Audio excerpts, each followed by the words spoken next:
Welcome to the WellPlayed DLC podcast, Australia's juiciest gaming podcast. I am Zach Jackson, and joining me, Adam Ryan, Hello, I'm here. Nathan Hennessy. Woohoo! Yeah, boys, I'm back. Speaking of back, the returning James Wood is here. Hi again, gamers. It's been a minute. Sounds so sheepish. Yeah. Welcome back. Sinking back in. Yeah, thanks. Cheers. Preach. Good to have you back on board. Though lack of the hockey jersey, we can see who the cool kids are here. I didn't realize Adam was wearing a hockey jersey. I thought it was just a cool shirt. And I thought you were... see? You. Interesting. Cop that. Fucking hell. Oh, okay. Is yours authentic, or is yours from like the Evandale market? It's not from the Evandale market. No. It is authentic. Did you think maybe it wasn't because it just looks a lot better than yours? Like no, this is like peak design-wise. Peak. Love peak when good, you guys like open a good podcast by alienating the audience with like really niche Tasmanian references. Mm. Yeah, it's a really good point. Talking about Shit. Look, if you know sound like they're having a good time. the Queen Vic market, it's that, but way less. It's not anything like that. Oh no, that's such a bad comparison. Okay, well, I don't know any other The markets. Queen Vic market's like a wet market shit. There's stalls there.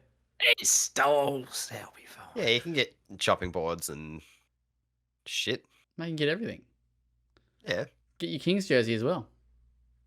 Don't be like that. How much? Nah, does it she's cost? an authentic one. 180. They're not cheap, are they? Something like that. They're not cheap, no. No, they're not cheap. And then you can get like the full blown ones, and they're even more expensive. Oh my god! So they've just moved over to use Fanatics as the company that's doing the jerseys, right? And Right. I was like, let's have a look because the Kings have a new design. Let's just have a gaze. To get like the same quality that they would wear on the ice, it's like 700 Australian dollars. Yeah, so there's like which is absurd. replica. Well, there's like I don't know what the tiers are, but it's like replica like game day or match worn, jerseys kind of thing that they would wear in a game, and they're like fucking it's super expensive. And then there's, like, Unreal. these ones which are like not the shit ones either. Yeah, they're like the middle tier. It's like you want to be really supportive, but not that supportive. Yeah, very good. And you just scared away the remaining 2 listeners. Good job, guys. Let's full steam ahead the next Now 90 minutes. Let's disgusting. go. Yeah. Don't sports is cool. Jerseys are cool. I'm waiting for your evolution in like, I don't know, a couple of years' time when all your like display pictures across your socials is just a jersey. It's like the alternative to the car display, just jersey. What does he look like? You'll never know. The banner image is just all the jerseys lined out on a bed. You just wait fan. or it's like get like a man cave, pool table, sports jerseys up there with those like It's all stencils. part of your evolution, mate. That's it. Frame that $90 knockoff, What's a midlife crisis? I actually used to have and you're like this. I actually used to have a Sharks home and a Sharks away jersey. They used to have up on my wall years ago with a coat hanger. Sharks. Now Coat we're hanger. talking, boys. Coat hanger and a 3M thing. And they were from the Vic market too, so Oh boy. Oh. mate, I was Jesus. 20 and I was poor. What? But I was supportive. Anyway. Oh, but look at you now. James, how have you been? Yeah, good. Fine. Games, cold, normal Adelaide stuff, pretty much the same as when I was on the podcast. I saw Adelaide's there wasn't a storm, was there? It was like something happened in Adelaide. It was like real cold. Maybe it was just real cold. Yeah, we had like a cold snap warning. I think they call it like a code blue or something. They try to like get homeless people inside because they're worried they will freeze to death. It is cold. Yeah. How are you handling the cold, Nathan? Yeah, I've pretty much spent all my indoor time in an hoodie. I'd be wearing an hoodie right now, but when I talk to you boys, I get real hot. Mm. I get I wore that real, we have real that effect. sweaty. I wore that Mm. on the I VHS just find that podcast. unpleasant. I noticed Yeah. that. Yeah. Yeah. Mm. Well, it's a shame the effect ain't likewise, but I'm glad to see you're comfortable, mate. Mm. Cheers. What are you Alrighty. drinking, Zach? What's in the old winery tonight? I got a have you got the Shiraz. cork on? 2005 Shiraz. A 2000. Ladbroke is the brand or the winery. Yeah, I'd be a broke lad too, mate. Fuck oath. Mm. I don't know if it's a very good one. I think it's just one that it was a gift. Like I'm sure it was. I don't think it was. Yeah, I don't think it's overly expensive. Let's have a look. Anyway, Adam, I was how just are going you? to look it up for you. Yeah. It's only a 20-year-old wine and a Shiraz at that. Check it out. Ladbroke. Yum, yum, yum. Yes, please. Shiraz 2005. You sure it's not Ladbroke? Maybe yeah. So maybe it is Ladbroke. Who am I I'm pretty thinking? sure I'm Ladbroke's the sports betting, isn't it? I was like, yeah, I'll go with Yeah, that. I was like, I don't think that's correct. Let's see. I didn't Sorry, look at someone the- else talk while I figured this out. I didn't look at the actual label in full. I just looked at the. Yep.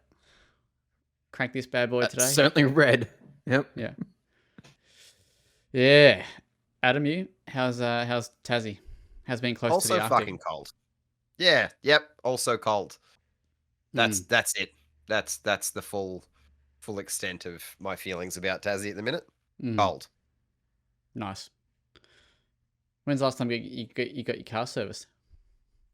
It tells me that I need to get my car an oil change in like 2 weeks, I think. Okay. But my car's also very new, so I'd imagine the first service is, I don't know, coming up soon, maybe.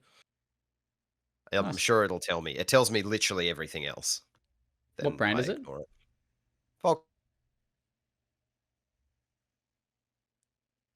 I'm going to assume you said Volkswagen. You kind of glitched out. So you're like, I "What?" did, yes.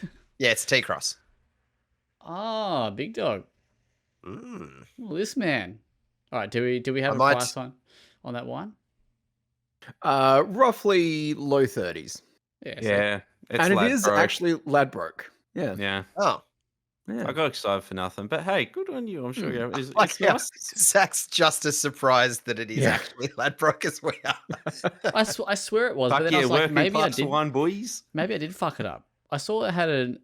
Anyway, let's move on. Games Day. We've got a lot to talk about. Very exciting show. We haven't been here for a few weeks, so been a bit of a hiatus. We did a well-played VHS reboot, if you want to call it that, with a little stylish new graphic and a new theme song. James, what are your thoughts on the theme song? Love it. Mm. It is my It's good. favorite. No, it is good though. Favorite VHS theme song? I mean, there's only two of them. Yeah. One Of the two Favorite that I've full stop. heard. Yeah, that's it. Yeah. shout outs to big Trent Saunders for that one. He did that. Also known as Audrey Vixen. Also known as Baker. huh? You say something Baker?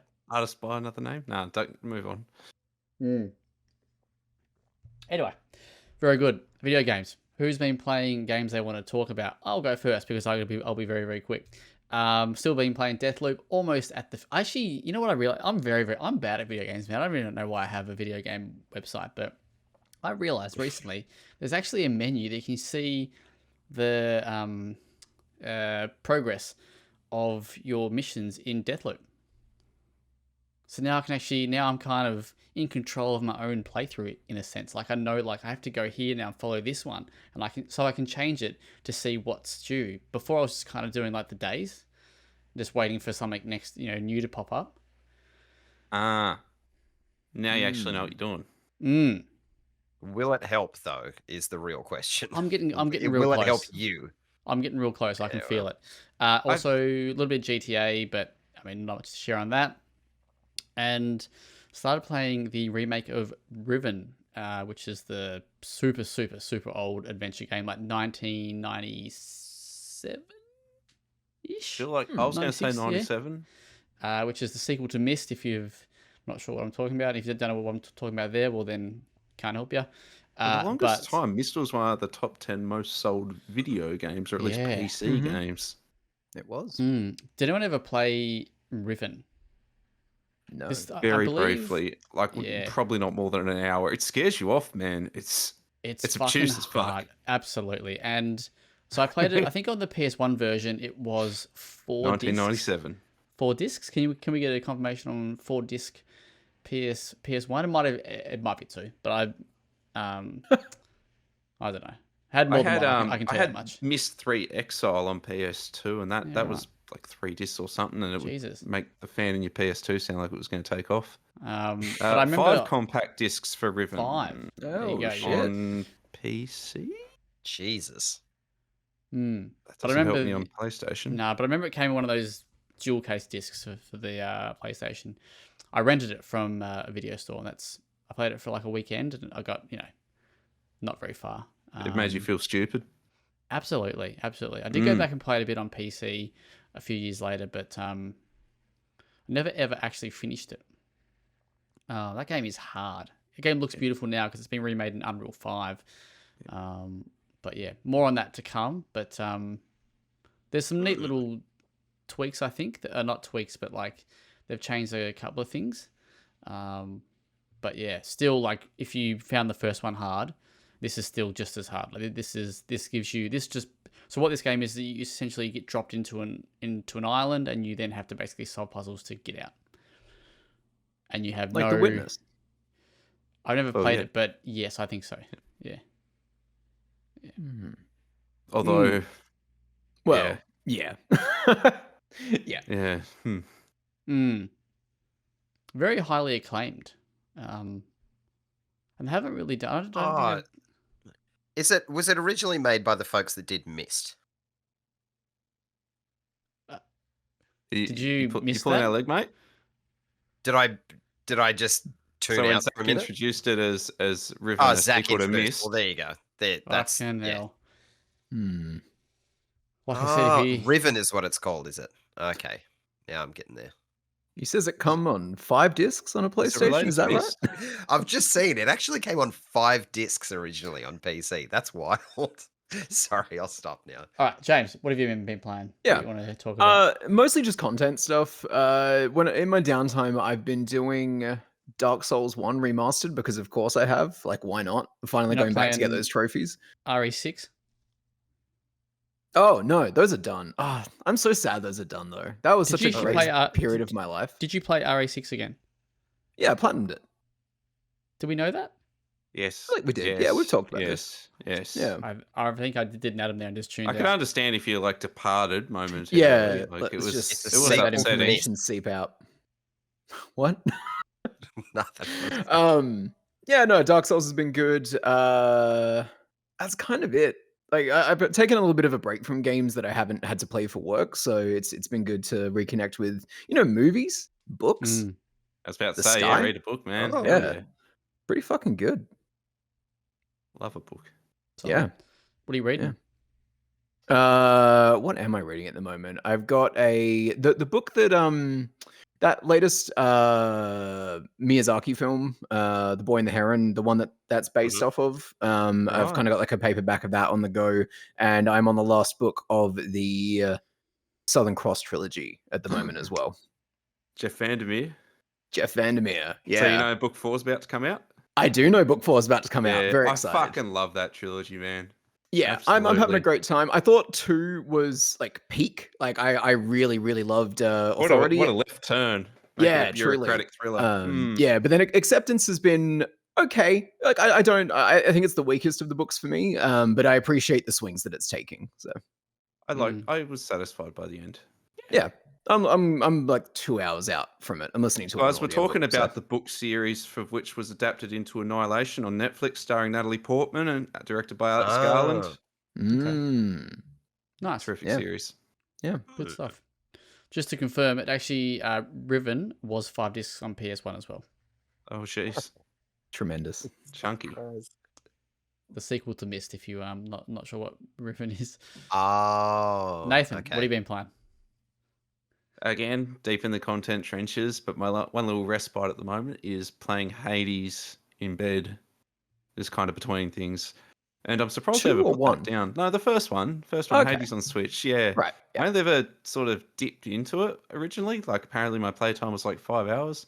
Put another 10 into it since we've last convened, and yeah, just really quite chuffed at how tight and neat that game is, and how many like little secrets there are to uncover. It's really neat. I'm real keen to check out the second one later in the year. Nice. Adam, how about Cheers. you?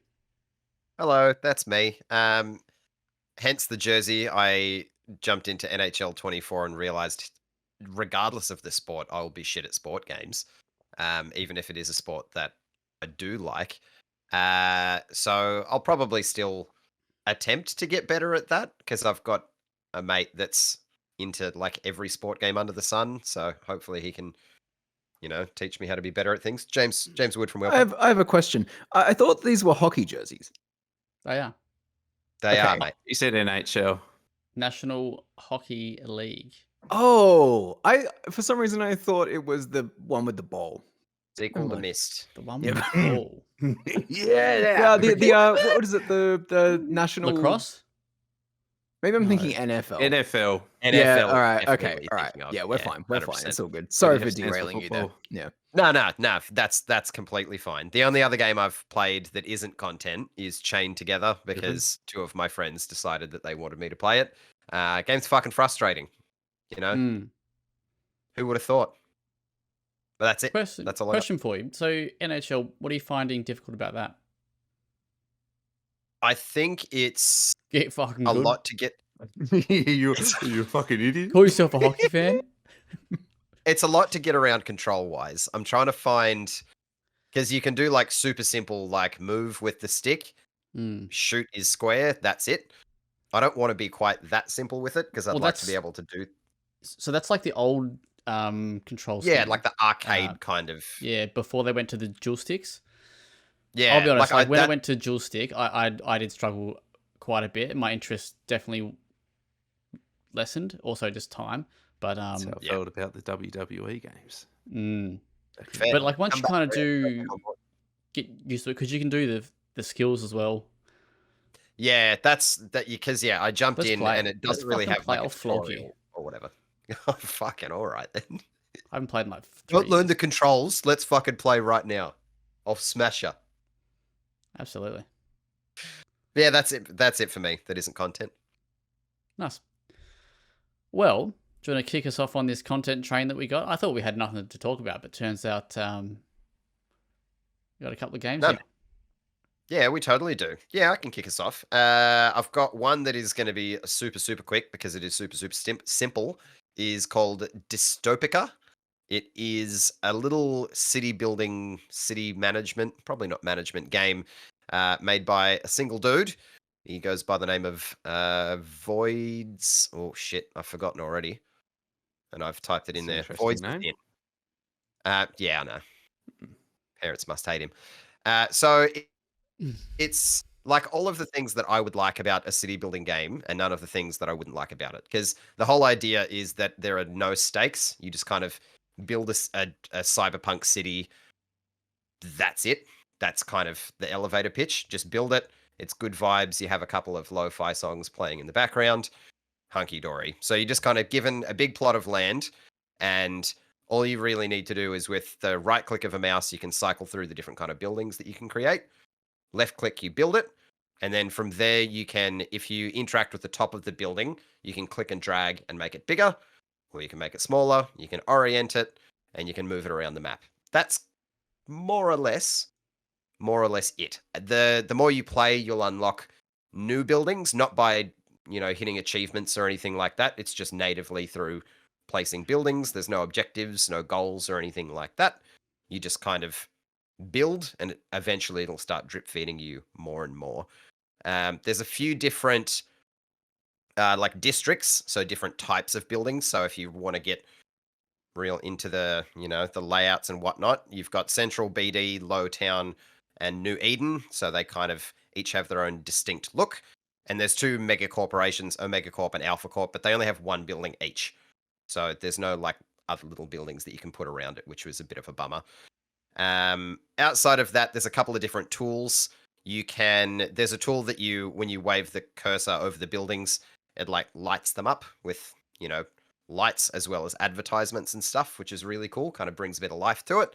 Then you can place like little satellites and gates for the little hover cars to go through, and advertisements and holograms and stuff like that, just to kind of give it a bit of visual flair. But outside of that, that's literally all the game is. Like I said, there's some lo-fi kind of soothing music in the background. There's only 2 tracks, so it's probably got a shelf life. You're probably going to want to jump on Spotify. Zach Jackson from WellPlayed. Is it a similar experience? You've kind of half killed my question a little bit with that statement just before, but is it a similar experience to kind of Golf Club Wasteland? I know it's kind a very, of very different game, but like just, like you put this on, music sort of, you get this soundtrack playing, and then you play golf. It's the closest I could get was that it's kind of like a playable lo-fi playlist.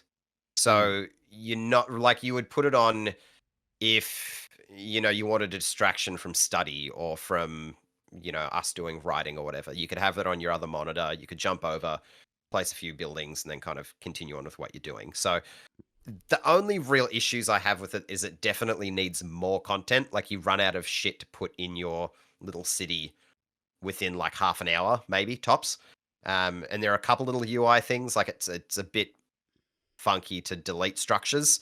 But honestly, outside of that, I fell in love with it almost immediately, because it doesn't expect anything of you, and it just let your creative juices.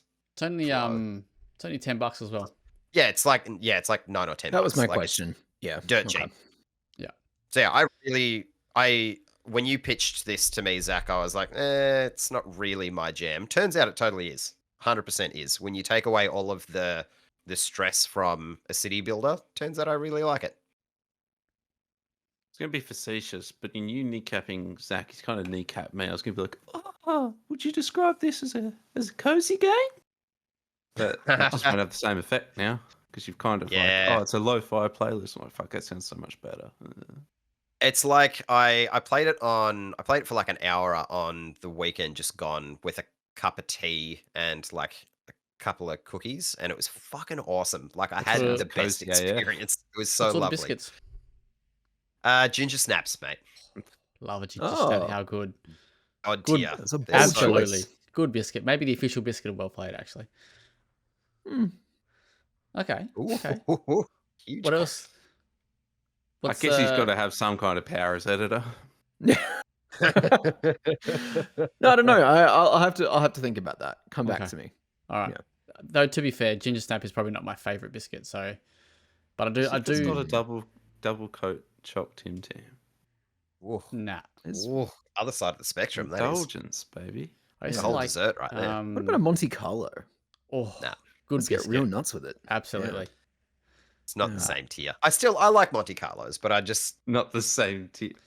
Do you reach for them, or do you just you're that one person that people hand them to when you get into assorted creams? I take them. Those and the Kingstons. Oh, love a Kingston. Such a simple little lad, but he gets the job done. Fuck, we can deviate from a topic. Would it surprise you that probably my favorite biscuit is discontinued now? What is it? I wouldn't surprise. I figured you'd be a milk arrowroot person. No. Just like honey digestives. Honey what? Honey jumble. What is that? It's like icing and like ginger, like soft ginger biscuit. Oh, okay. All right. You know, like the TikToks. You know the TikToks. Yeah. The icing from the TikTok. That's kind of what I was thinking. Yeah. Okay. I would fuck with that for sure. Yeah, they're good. Why is that discontinued? I'm pretty sure they're discontinued. Anyway, speaking of that, random story. When I was in Queensland a couple of weeks ago, I was like, why the fuck don't they make cool fruits anymore? Anyway, went on my little rabbit hole like down on the internet. I was like, fuck this. So I emailed calling up random fucking emailed Nestle being like, don't tell me you've cancelled cool fruits.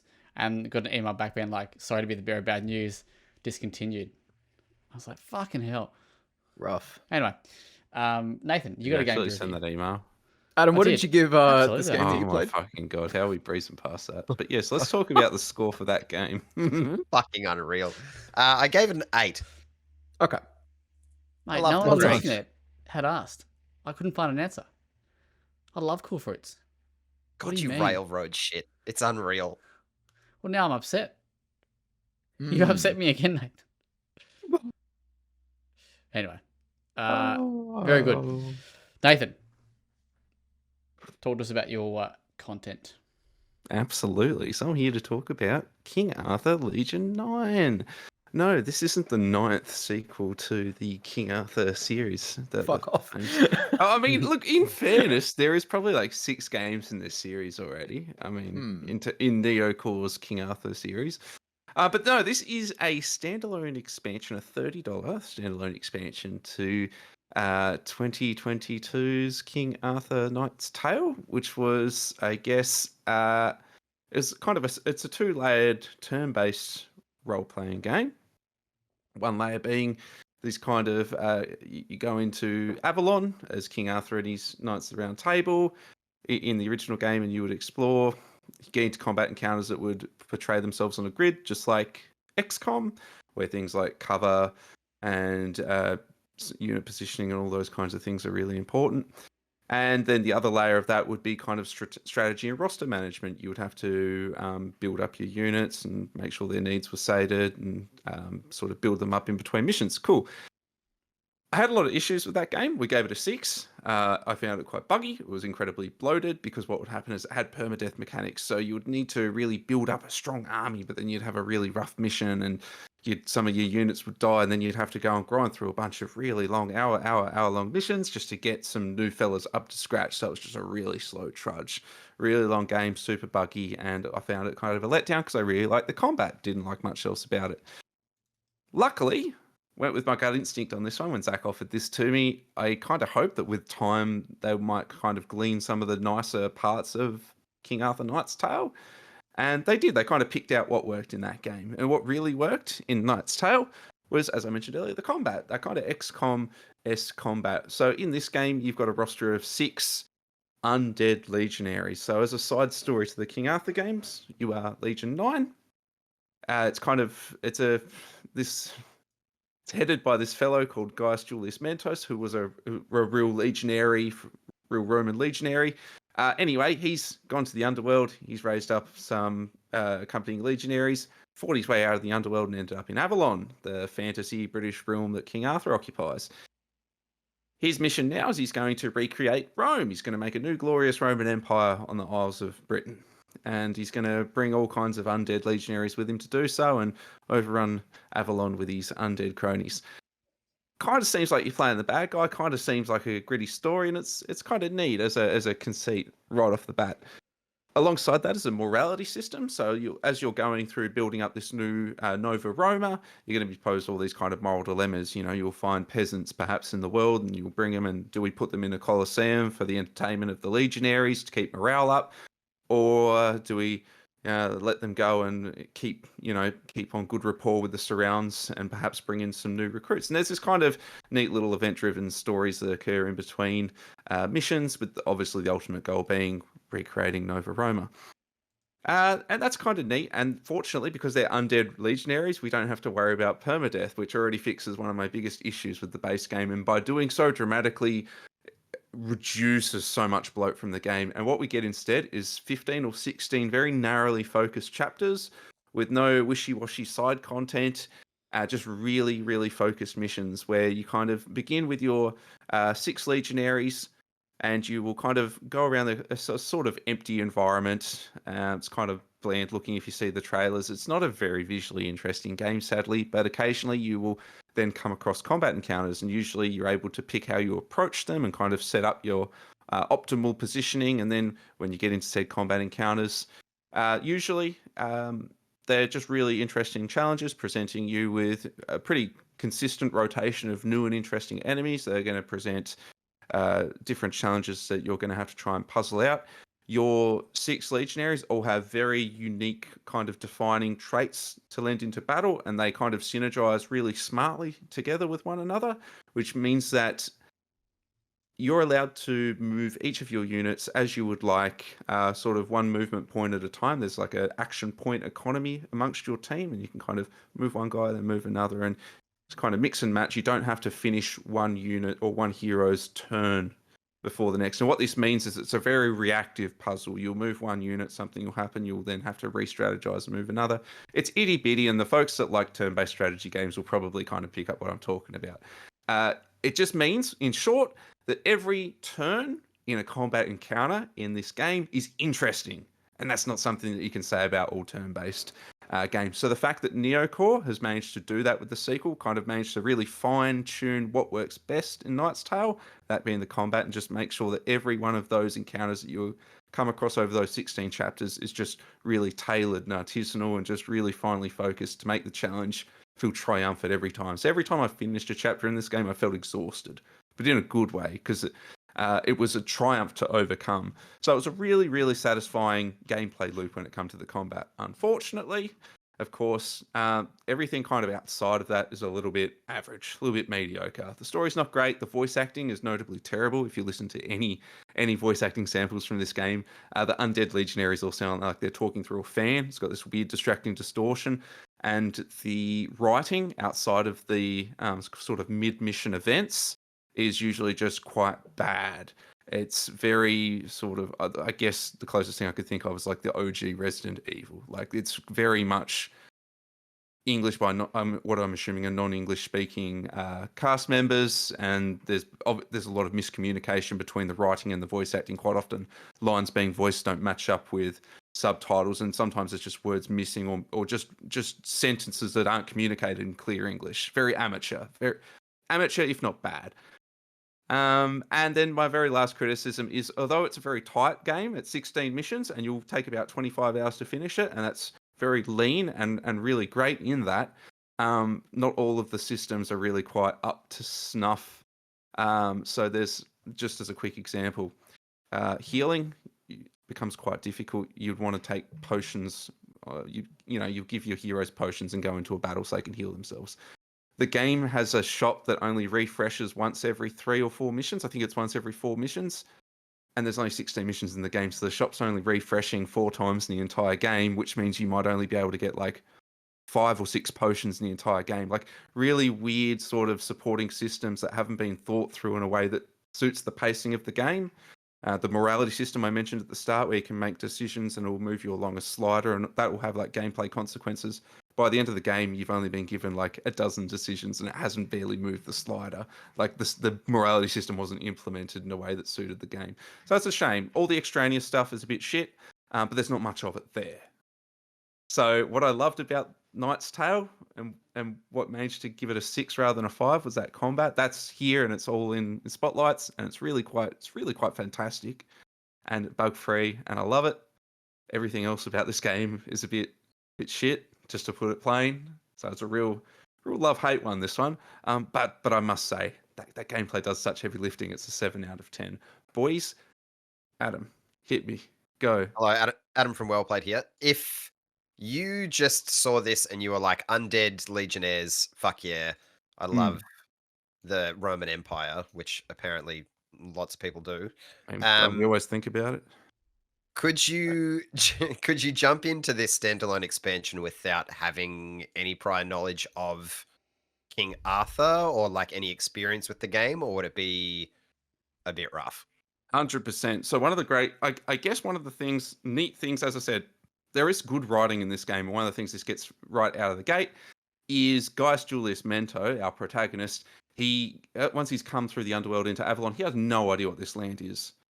What that does for the player is it means that there's no baggage coming into this. Our protagonist doesn't know anything, so we're discovering everything along the way. So as a companion piece, it's not dragged down by any narrative baggage from the first game.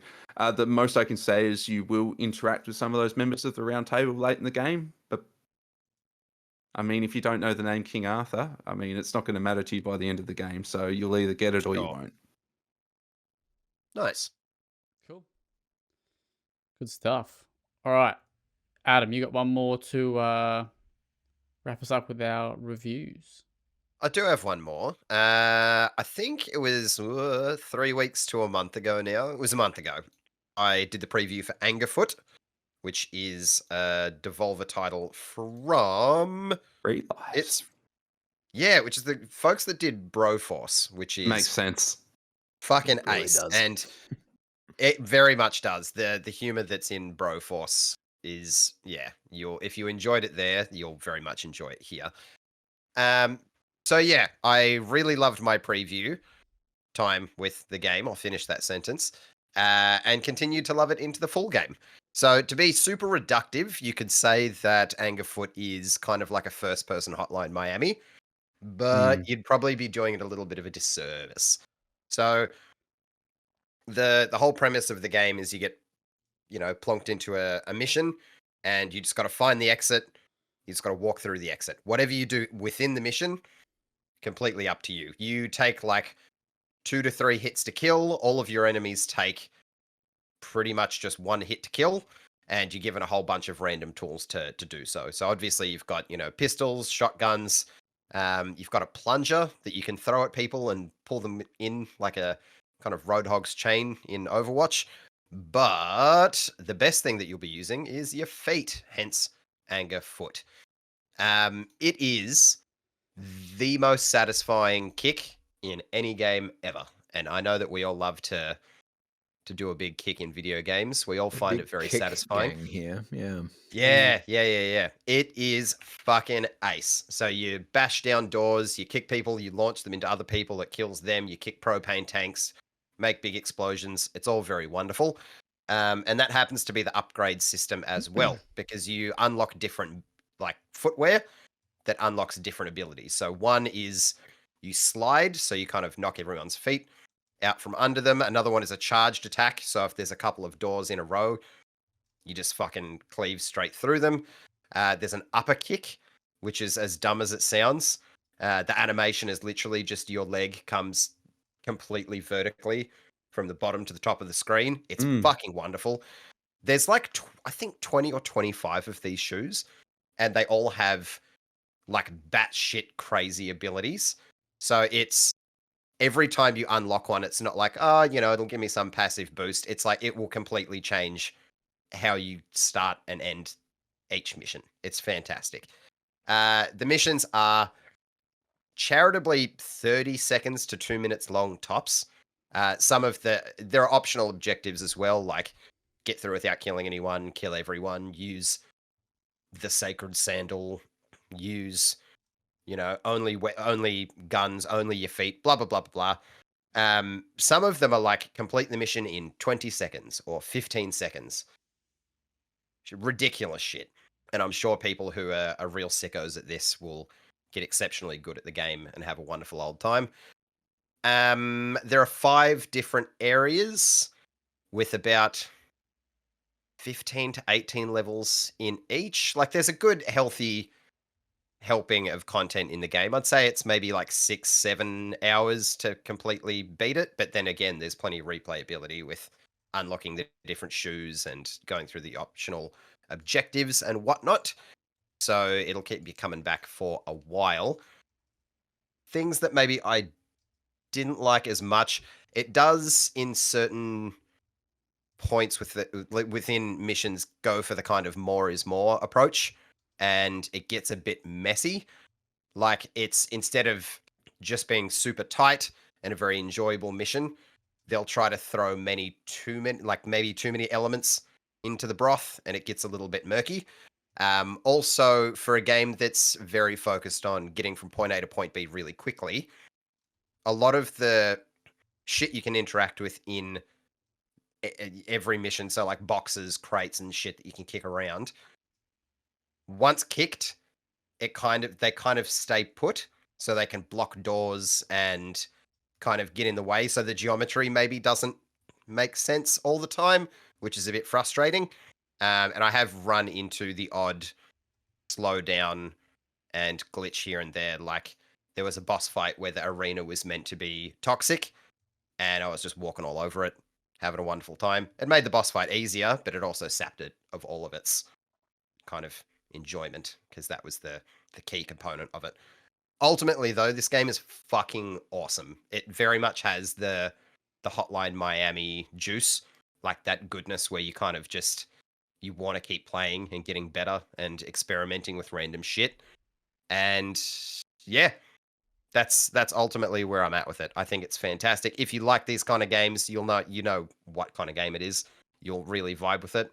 If not, fucking play it anyway. Game's awesome. Did you ever? I'll argue with that. Because with these loop games like that, right? Like I guess there's a balance that needs to be hit of when you die. I guess you're not being punished too much because it is Sure. such, Yep. And I guess does this get it right most of the time? Yes, you're It losing gets 30 seconds. Yeah, it gets it right in two ways. A, you respawn instantly, and B, the missions are so short that you're never losing a great deal of time. It's not like in, I don't know, like in Returnal where you get just before the boss, then you die and you've got like maybe 3 hours worth of game to get back through. Yeah. Like it's lightning fast. And every time I found myself getting frustrated and stepping away from it, it wasn't from a single level. It's because I had gotten through like, I don't know, I played through one of the areas in full, and then I got stuck on maybe the second mission of the second biome, and then I was like, fuck, I need a break. But it was Yeah, of never course. from a singular mission, ever. Okay. But yeah, they're very, very, very fast. I can't express that enough. Very quick. Lovely. Did we put a score on it, or are we not comfortable yet? It's gonna sit between an 8 or a 9, which I think, if my maths is correct, is an 8.5. There's a Can joke we in there get a check somewhere, on that, isn't there? Zach? There is. Yeah, can you fact check that for me? It either came on 8 or 9 discs, but you'll have to check. Good stuff. Well done. All right. Look out for that review this week. Are we getting a video review? I would absolutely love to get one up. We'll see. Maybe you could make one, Zach. I'll just kick the door down. There you go. Mm. Well, hey. Look out. Well, You might- I've played. All right. We've got a relatively interesting topic to discuss. Well, not interesting, but more exciting. Because we're halfway through the year. There's another half to go. And there's still quite a few games to come. So we're going to spend the next however long having a little bit of a chat, a little bit of a chinwag about what games we are keen for that are still coming in 2024. Now, there's no real limit on how many games you want to discuss, because I think we'll probably share quite a few of them. So I've deliberately kind of avoided a lot of games I know that will probably be brought up. Same. Adam's not quite as selfless. I've tried to keep in my lane. I feel like I've got a lane. I think Nathan, you and I are going to have at least 2 overlaps. So. Oh yeah. Thanks for coming. Yeah. Thanks, James. Look, if it wasn't come for back right in time to be like, you're not special. All right, who wants to kick it? Actually, no, sorry. Before that, we got a shout out to give. Sorry, I forgot the shout out. That was to Jordan, who's reviewed Destiny 2: The Final Shape, scoring it at 7.5, and he says, Bungie has been promising the world to us with Destiny 2: The Final Shape and has proven that competent and cohesive story writing is something that is no longer on the cards of Destiny 2. While the story is quite disappointing, there are at least steps in the right direction in a game design sense to make the game feel better to play. Well done, Jordan, for that one. All right, who's kicking us off? James, you can go because you haven't. No, sorry, you haven't. You haven't spoken for a while, and yeah. All right. First one on my list is clickholding from. You're doing what now? Yeah, that's the fun part. That's intentional, yes. That is very much intentional. Yeah, this is the studio. I should have looked this up before we started talking. That would have made more sense for me to do. Now. Do we also know Yes. when it's coming? Are you giving it to us This in is the 16th of July. calendar Yes, order? it's quite soon. Okay, like right. next week soon, I believe. You'd be right. Yeah. Strange Scaffold, which is the team that did Shooty Bang Bang last year. Shit, I reviewed it. I can't remember the name Paso of it. Elsewhere. El Paso Elsewhere, which was a Shooty tremendous Bang little Bang. game. Yeah, Okay. there's guns. It's like a Mad Max like. Anyway, yeah, this is a kind of like a smaller experimental title that they're doing. The premise is that you are in a weird dark hotel room. There's a man sitting in the corner in a chair with a mask on, and he's telling you to keep clicking a clicker that you've got in your hand. You can technically leave apparently, but I mean, then the game's over. And then if you stay, weird shit's gonna go down. Love this team. Love what they're doing with the medium. Just very keen to see what they've cooked here. Yeah, I'm in. Yeah. So what's this called again? Sorry, Click holding. click holding. I'm It's trying like to what you find- do, but not. I found it finally. Fuck me. There you go. Oh yeah, I can see it now. Fuck now. Thanks for that, Nathan. Yeah. All right. I'll go. I just That's a want to give cool one to kick off with. Yeah, I like Yes. that. Thanks. I try.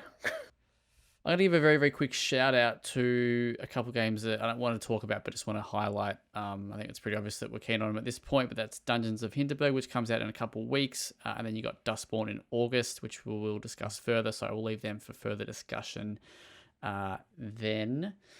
The first one for me, I'm going to go is Nobody Wants to Die, because that was the first game that is coming out. This is on the 17th of July, so not long after the James's game there. And this is the one... Hey. I can't remember who this is from, but it's been published by PlayOn. Critical Hit Games is who it's by, and it is a... So the blurb is, immerse yourself in the futuristic world of New York 2329, a place where immortality is achievable but comes with a steep price. After a brush with death, Detective James Kara embarks on an unofficial investigation assigned by his chief with the support of a young police liaison, Sarah Kai. Together they delve deep into the heart of the city's mysteries, risking everything to track down a murderer, and it goes on. So... But it looks quite neat. Yeah, you know, I like my little detective kind of games. So You do. I do. And it's got a cool art direction. Yeah, cool sci-fi. It does setting, look cool, so- yeah. Yeah. And that's Nice. you can get that on all platforms, all major platforms. Sorry, all. I don't know, everything but Nintendo. There you go. Yeah. Industry standard at this point. All the powerful consoles. Yeah. Sorry, kids. Sorry, kids. Can't be playing this one. Nathan, what do you got? Well, what's your first one? Okay, so number one game I'm most excited for the rest of 2024. It's a game that I talk about like once every 4 months on the podcast by this point for the last couple of years. What is it? Is that the game, or are you asking us? Yes, I'm Oh, right. asking. Is it? Stalker? Every 4 months or so. What did you say? Stalker? Yeah, of course. Has to be. Yeah, okay. Has Ding, to ding, be. ding. Hey. Absolutely. Well, I was trying to So- think of what's coming up, and then I was like, no, maybe literally just asking for the game that you talk about the most. September 5 is getting oh so close now. It It's less is. than 2 months away, so Yeah, man. maybe this is happening. I'm very keen. Mm. If this can, as I say every time this comes up, if this gets an inch of the atmosphere of those games, that's going to go quite a ways to getting my engagement, and I'm just really keen to see if they deliver. I'm also expecting a very janky, very janky game. So Are you going to play keep any of that in mind. the old ones beforehand to kind of wet the tip? It has certainly crossed my mind. I've never finished Call of Pripyat, which I know is quite popular. I'd love to wet my tip with that one, Zach. But Stop saying it. God. Just don't know if I'm going to put the time aside over the next 2 months, so realistically, because that's like a 30-hour game. Mm. How long? I know we asked about this when we spoke about it recently at the Summer Games Fest, but what is your ideal length for a game like that? For a game like that? Or sorry, for the one that's coming out. Yeah. I mean, I was delightfully satisfied with the length of the original game, Shadow of Chernobyl. That was I think that was just a square 20-hour game. So I thought it did not overstay its welcome. I mean, the zone, the Chernobyl zone that it takes place in, is quite a large expanse that you'll be treading on foot. So 20 hours is a nice time to spend a little vacationing in this place. Did you ever play Chernobyl Light? Just a little bit. That game is weird because it's got a little bit of like supernatural-esque stuff in there. I mean, like Chernobyl gets into Stalker gets into some weird sci-fi stuff, but Chernobyl Light was kind of like almost a little horror light at times at the start there. I need to play more. It was very curious and it looked gorgeous. Yeah. Neat, neat little premise, that one. I backed it on Kickstarter, but I've never actually played it beyond the demo that I got. It's had an enhanced edition update since it's come out. So, because when I backed it, it was only on PC, right? And then it was like consoles. I was like, okay, I'm going to wait for the console version. And then I did. I just didn't get time, and I was like, I'm going to wait for the PS5 version. It's in the backlog now. Yeah, absolutely. Adam, what's your first one? Are we trying to do chronological? Is that what we're?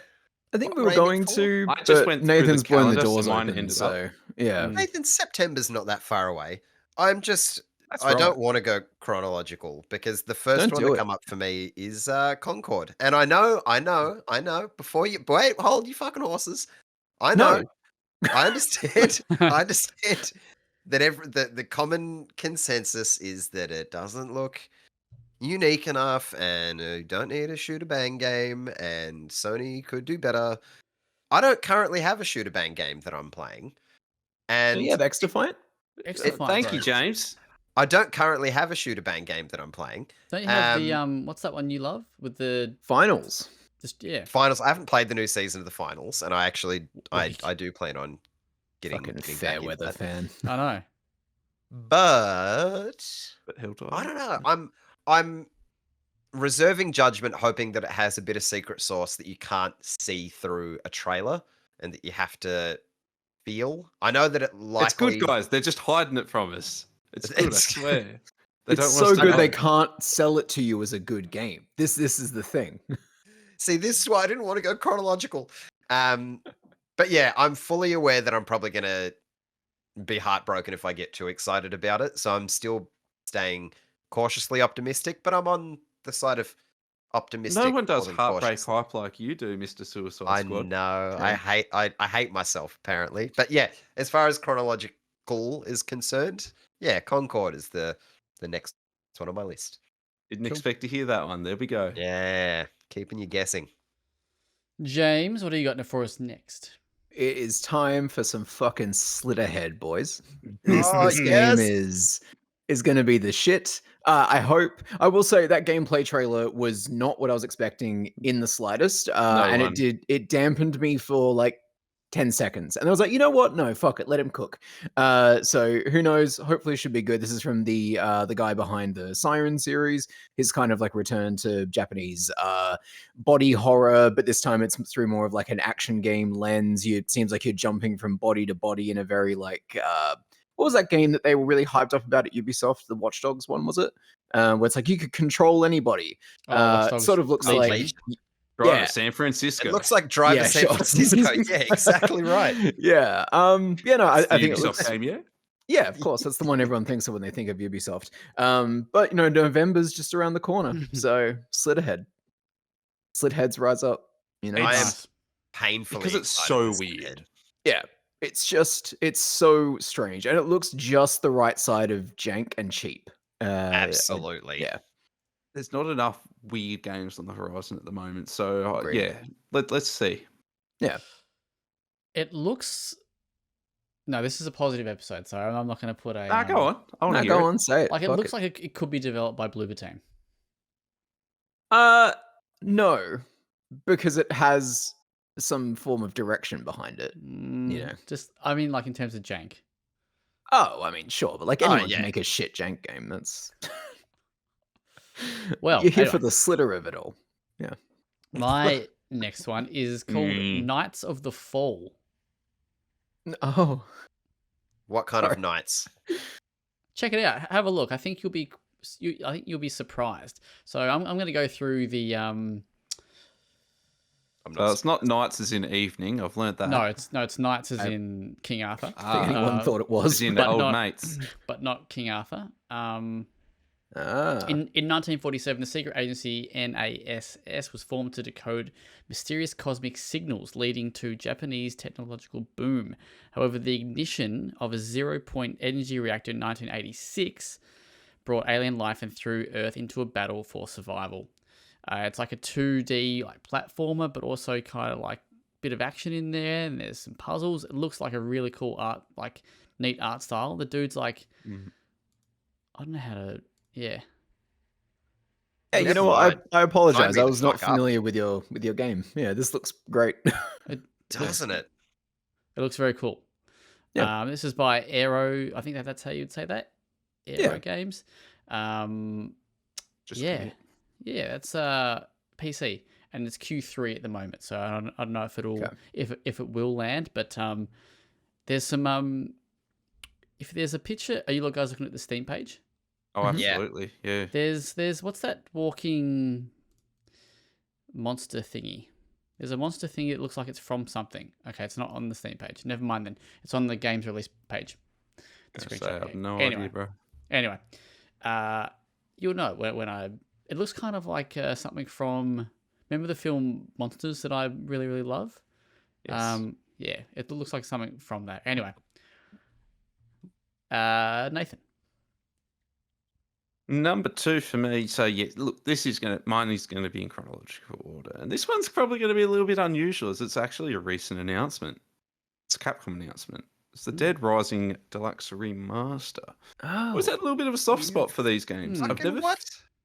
Yeah, I've never finished a Dead Rising game. I've played a fair bit of the second and third game, and those two are quite a different flavor. Which is the Xbox?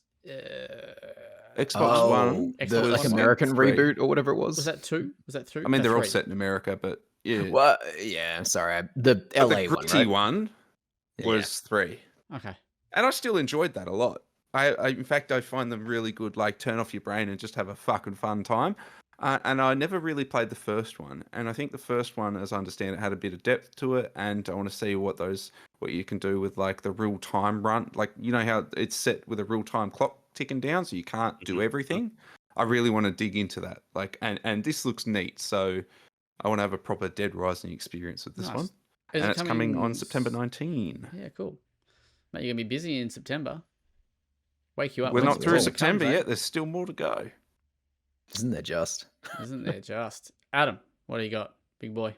Calendars. This one doesn't have a release date, but it will come out this year. It is presumed, I suppose. Baby Steps. It's by Gabe Cazillo, who did Ape Out, which is one of my favorite games ever. It's a fucking incredible game. That's on the backlog. What's it called? What? Baby Steps. Fantastic. Baby Steps. This is. Which show did we see this at? Was this a State of Play? I can't remember. It was I think it was a Devolver Direct, or maybe. Oh no, it was State of Play. Sorry, it was. Yeah. It was like really fucking weird when it came up, considering what the show was. Very much like Kieran of Bruges loses his mind kind of game. Like, we all know what that is. Yeah. Yes. So this is really far from Ape Out. Very, very, very far from it. But it's very Devolver, and it looks stupid, and I'm very there for it. Oh, it's got Bennett Foddy involved. Do we remember Bennett Foddy? The old Getting Out with Bennett Foddy, old mate and his little fucking Alexander pot jar pickaxe. Yep. Trying to work his way up the mountain. So yeah, it definitely has those sort of vibes in it as well. 100% it does. You watch the trailer, you kind of get the same feel. Nice. For the sickos. Yeah. Great. Jimmy Jams, what's next up? Also, like Adam, no actual confirmed date exactly, but it does seem like it's bound for this year. Little Devil Inside looks exceptional. Almost made my list. Do you reckon it'll come? It's been coming for. Why not? You got to be hopeful sometimes. You gotta want it enough. But yeah, I know that they reshowed it off semi recently, right? Kind of like finally showed us like a good chunk of what this game was going to be, and it just looks fantastic. No idea if it'll be good, but and redevelop some of it because of they feedback. Did. It's been cooking for a while. They've burnt the stew a bit. Yeah. Yeah. Yeah, no, I think the art direction, everything they've landed on looks really good. The kind of vague open world diorama that you move around with, and then you zoom in and you go into like a little more detailed like tableau to explore. I don't know, just everything looks cool. It just has immaculate vibes. Mhm. That's a Nice. gold star James statement. Yeah. Next one for me is I assume this is how you say it, but Amazon, The Explorer's Legacy. And this is a remake of the 1999 original, which I've never played, but it's the first game by Benoit Sokal, who is the developer, designer, or main creator of the Siberia series. So if you know the Siberia series, which is a point and click kind of series, this is this is like an adventure puzzle kind of game, which looks definitely up my alley. I like a good adventure, and you're off on a quest for the great white birds. So there you go. I like birds as well. Ticking all sorts of boxes for you. That's it. But this, the what we can see, like the trailer and screenshots and stuff, looks really really cool. I expect it to have a fair bit of jank because it's been published by Microids. So Cool. looking forward to it. That is dated for this year, but that's all. Nathan. Nice. Yeah, I won't spend much time on this one because I don't know too much about it. But Frostpunk 2 is actually coming on September 20, a day after Dead Rising. Now, What a Frostpunk Nathan 2, game. I want it to be a Nathan game. I haven't actually played Frostpunk 1, and I've only ever heard good things about it. It seems to have aged quite well in its kind of audience consensus. Obviously, it's had its fuck off big board game and that come out as well. It seems like the stars have aligned, and this has been cooking for a while. So I want to see what this has. And so just the skinny on it, it's like a management strategy game, city builder, set in very desolate sort of icy wastes where you've got to try and keep folks warm, but because everything's grim and stingy, folks are going to die, and it's all going to be very sad and depressing is kind of how I understand those games to be positioned. Really interested to see what the second one does. September 20. It's got a setting that's kind of like Snowpiercer. It always reminds Absolutely, me. that's apt. Is it consoles? It as well? fucking looks amazing. Or just PC? Sorry. Again? No, it's PC just this time. Yeah. But the original one got ported elsewhere, I want to say. So I maybe feel like it something- eventually went It came kind to of- consoles. Yeah, it went everywhere eventually, yeah. Yeah. Great game. 11-bit studios. Love them. I bought the collector's edition for the first one. There you go. Oh. Did you Did play you it? play it? No. Same boat. Adam, what do you got for us? The Altars. I don't know if this is a game that I'm 11-bit gonna studios. enjoy. Let's go. I genuinely don't know whether I will enjoy this game, but the premise, I was going to put this. down holy too. fuck. Oh my sweet Jesus. It is so cool that I am going to give whatever kind of management bullshit this game actually is a go. So Amen. the premise being that to survive a hostile alien environment, old mate is cloning himself, but it's like it's pulling him from different realities into the same place to do different things in this like ship wheel thing. I don't know. It's fucking whack, but it's very like it's one of those. In the first 30 seconds of the trailer, I was like, I don't fucking care what this is. I want to play it. So very, very, very much looking forward to seeing more from this / playing it. Doesn't have a date. Fuck your No. calendars. And You is going that? to mention Moon? I was literally Yeah, going to I say thought I that could makes see a me- twinkle in his eye. like that really makes me want to watch Moon. That's a fucking film. good film. That is a great film. James, what do you think of the film Moon? Haven't Like seen it. David Bowie's son. Oh. Mm. Well, the more you know. And it's got Sammy Rockwell, mate. Oh. I like Sam Rockwell. Yeah. No, He he's was a in- genuinely good film. Yeah. He was in Teenage Mutant Ninja Turtles. So there you go. Was he? Good actor. He sure was. Yeah. Damn. James. More mainstream one for me now. Echoes of Wisdom, the new Zelda game, looks great. Just came out of nowhere. Looks like a lot of fun. Very excited. It's Zelda as Zelda. They did it. They did a feminism. Let's go. Hang on. There's a new Zelda game coming? Yeah. Did you? I guess you would miss this. You're not. Yeah, it's for a kids. Nintendo Well, hang on. person. No, sorry. Yeah. I did know Um, this, but is this like coming this year? That's Yeah. my more... September 26th. Yeah. Yeah, right. Okay, right. Yep. Okay. Yeah. Right. From Even Nintendo. Even though Breath of the Wild only came last year. No, is that what came Tears of last the year? Kingdom. Kingdom. So Nintendo will always have 2 Zelda games cooking. They got their big like Right. tentpole 3D ones, and then they've got Right. 2D ones. So Or this is they're not like a 2D, full blown but one. Okay, I think that's where I'm getting a bit confused. Right. Okay. Yeah, this is one of the weird ones. Sure. Little experimental side projects. a more classically presenting one. Yeah. Although some stuff in that trailer is like, when she's like stacking the crates to get onto different areas, it's got that Breath of the Wildness seeping into it now. Oh which yeah, is, absolutely. Yeah. Fuck, that art design is just top notch as well. The it's little great. chibi, Yeah. so good. Lovely. All right, bit of a pivot. I'm going to go with Dead Static Drive, which is finally coming in Q3 2024. This is an Aussie-made game from our friends at Reuben something. And yeah, this has been in development for quite a while, long time now. But yeah, this is like got that really cool, it's like isometric, cell shadedy kind of like look to it, like with like lots of bold colors. And it is a what's the not tagline, but what's the thing that the slogan? It's like Grand Theft Cthulhu, I think is the term that they've coined it as. Yep.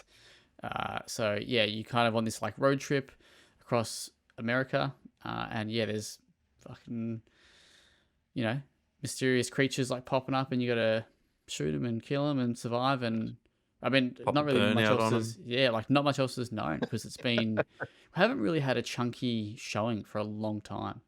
No. Well, this has just been in development for like 4 years flat.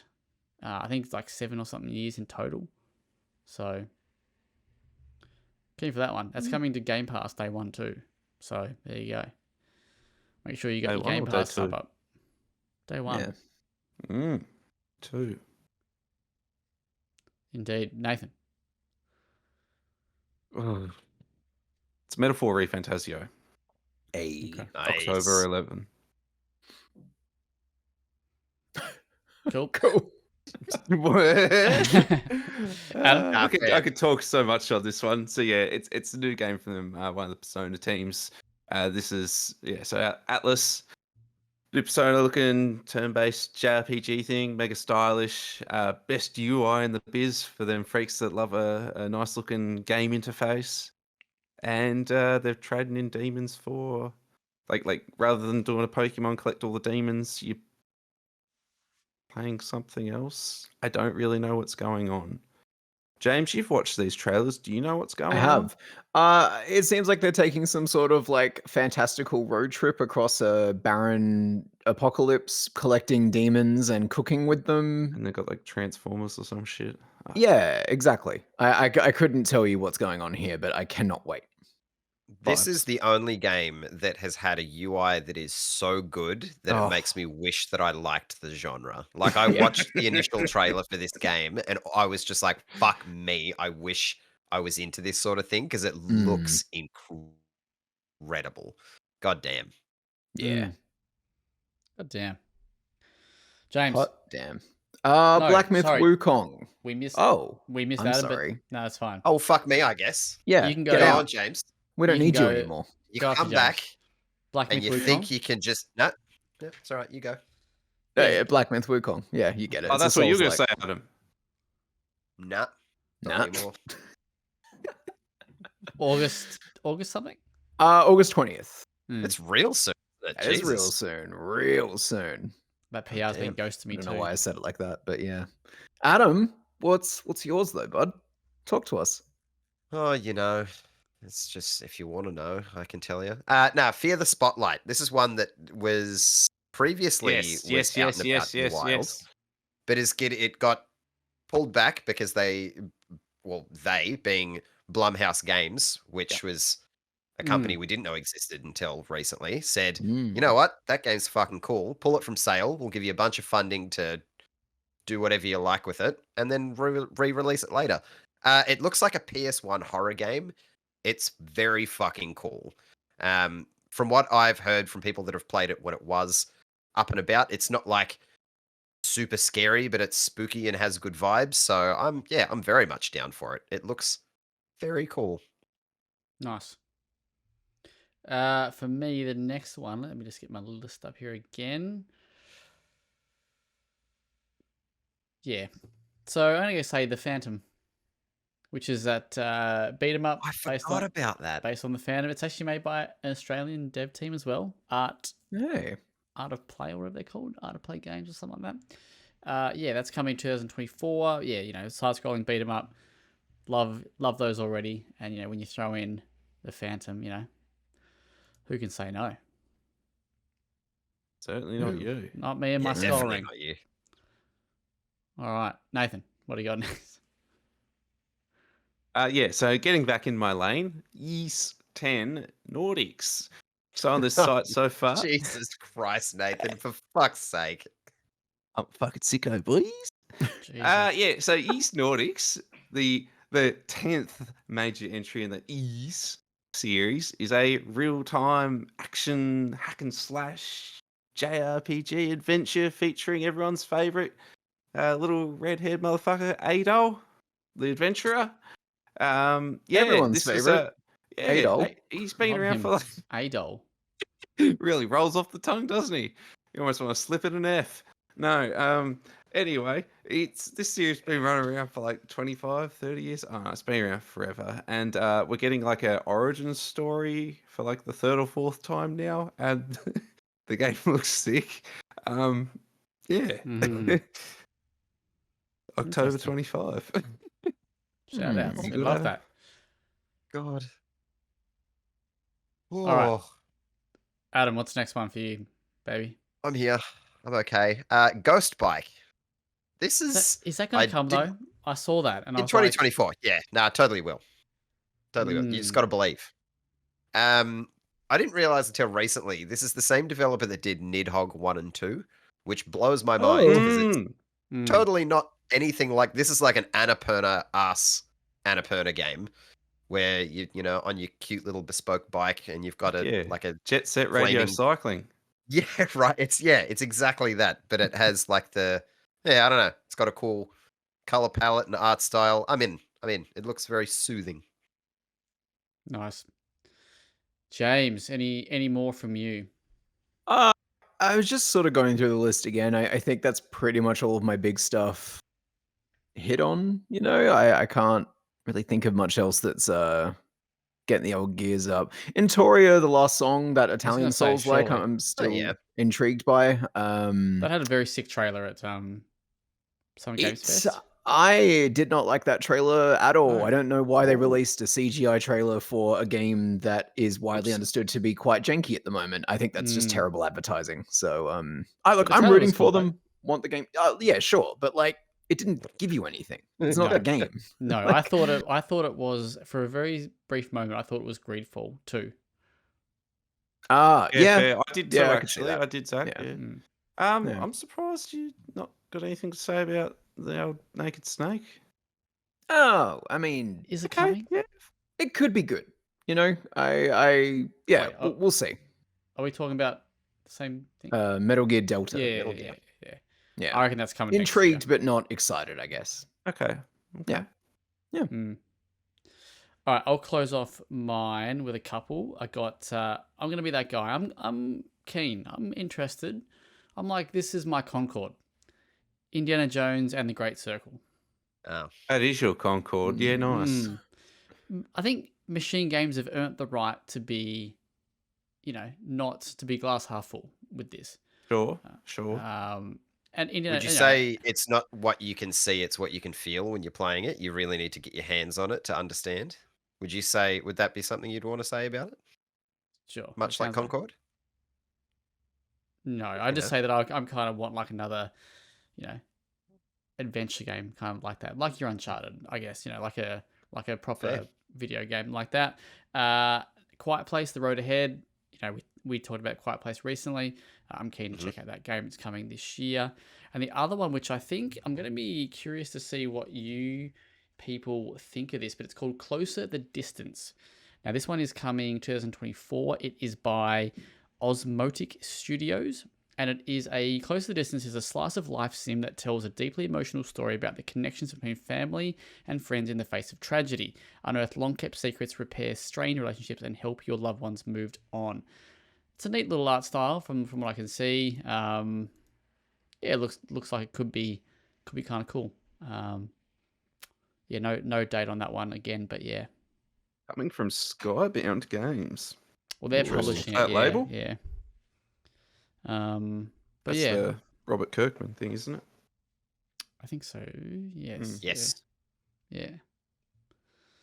But yeah, that would be me for this year that I can think of. Nathan. Nice, nice, nice. Okay, so the last confirmed release date one for me, which is very much a me game, is Dragon Quest 3 HD 2D Remaster. It's coming I'm on excited, November 14th. Yeah, I imagine I have not played the original. I've not actually played many of the Dragon Quest games. For those who don't know, Dragon Quest is just Final Fantasy in a much more cartoony skin. But Final Fantasy is a lot more creative and original with their entries. Dragon Quest often reuses a lot of the same enemy types now, but it has a charm which has persisted in the series for so long. 3 was one of the most popular, I think maybe the most sold game in the series, or at least it was for a long time. It heralded many, many re-releases. I've never touched it. I love Square Enix's HD 2D treatments. Much more than James. I know James hasn't been as it's not my convinced. favorite interpretation of an art style, but I will get over that for this re-release specifically. Oh, cool. I'm pleased to hear that there's more curiosity about this one, and I was so blown away when we got the surprise announcement that 1 and 2 are also getting the same treatments there. How a couple weeks good. back. Yeah, delighted. So that's the last solid release date I've got, November 14. Very pleased. Nice work. All right, bring us home, Adam. I got quick ones. Star Wars Outlaws, I am, again, cautiously optimistic for. I haven't loved what we've seen / heard about this game. Yeah, neither. But I'm hoping that maybe you push past the preview We all might have the same Little- source. bits. Yeah, we might have the same source. Who When knows? does this potty go live? Friday Friday. afternoon? Friday?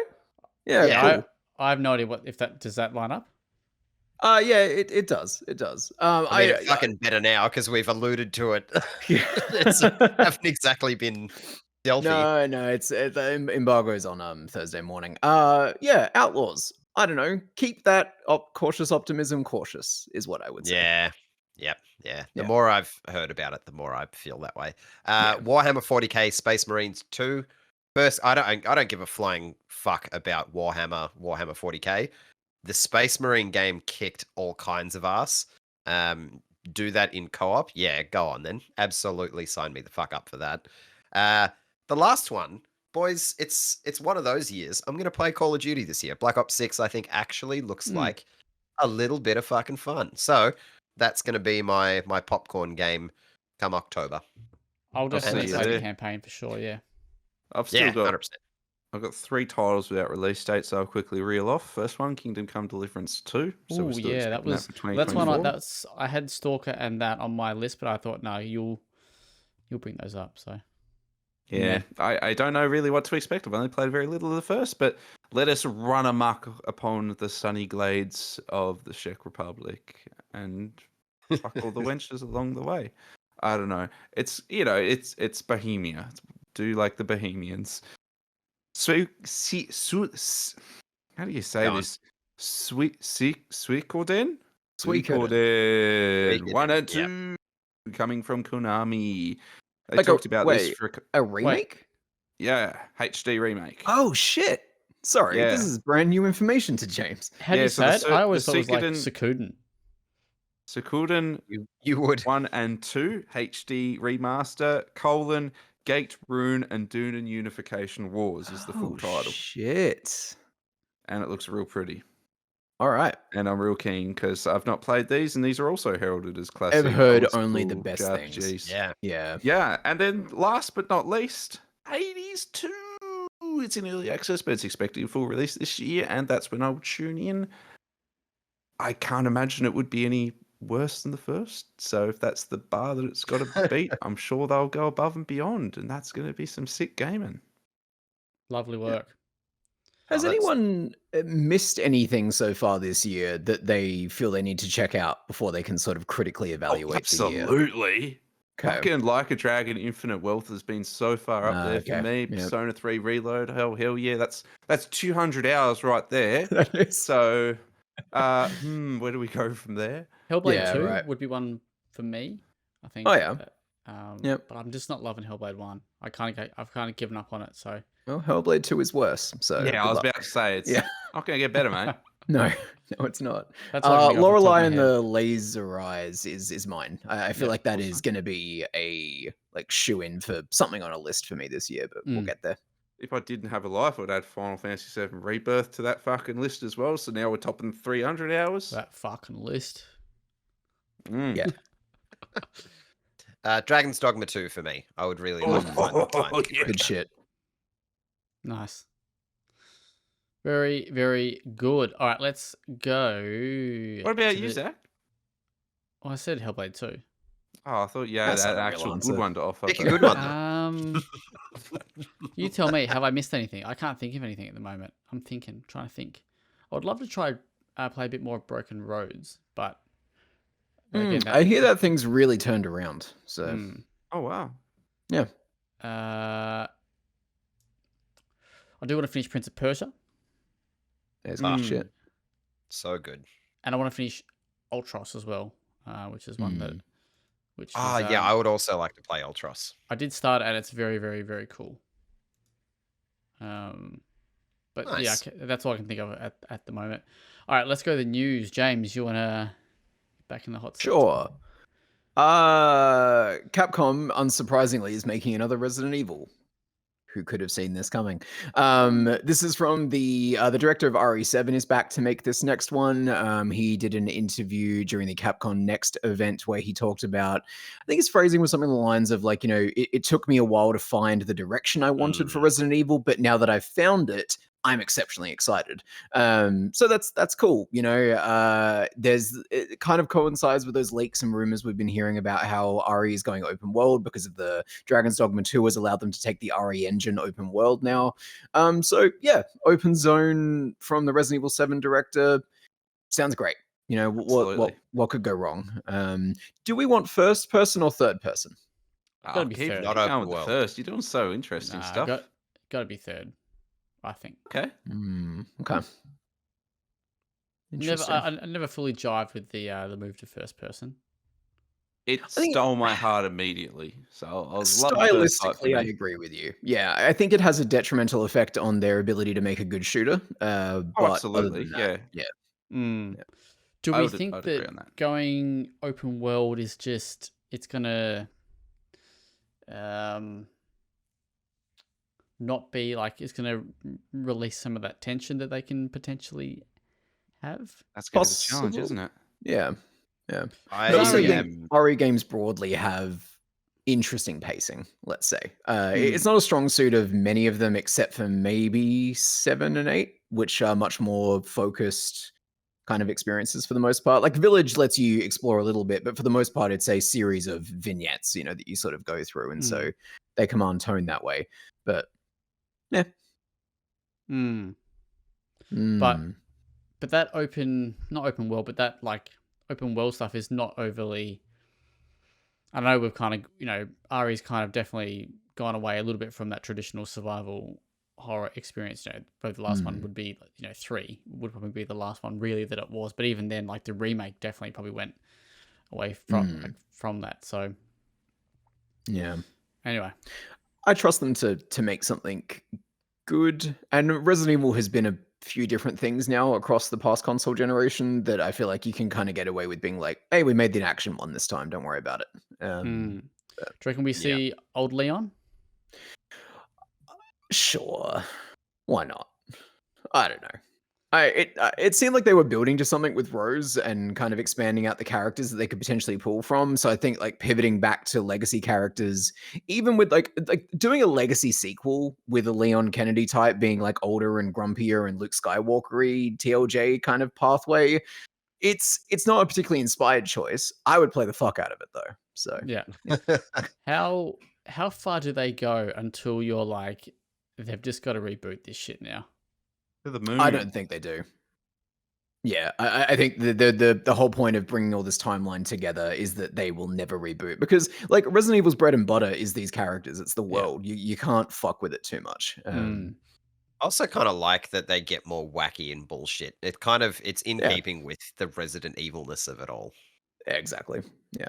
I think they'll rewrite 5 when they remake it, but to bring it more in line. But that's the closest I think they could get to like an actual reboot.